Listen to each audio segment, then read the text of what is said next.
Lutte contre l'épidémie de la COVID-19 et malgré la mise à disposition des structures sanitaires au bénéfice des populations, ces derniers entretiennent une certaine psychose quant à la prise en charge en milieu hospitalier, préférant ainsi les breuvages et l'automédication. Un acte qui a des répercussions graves sur l'organisme. Les raisons de cette peur nous sont expliquées dans ce reportage de Prisca Mogola, Bartel Boas et Cédric Aleka de la presse présidentielle.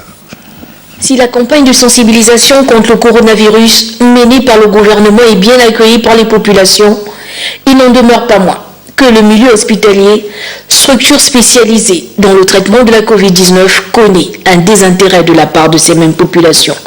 Les populations ont peur de venir à l'hôpital parce qu'elles se disent venir à l'hôpital, c'est être directement diagnostiqué Covid positif.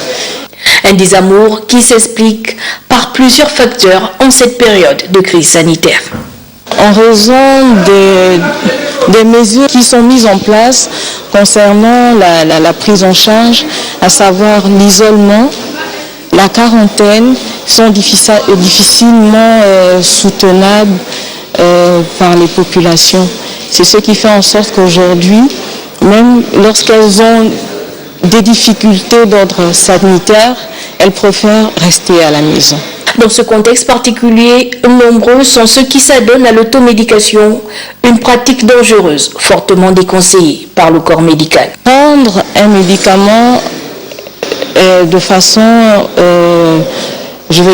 individuelle ou volontaire, sans pourtant associer un professionnel, c'est s'exposer à des dangers.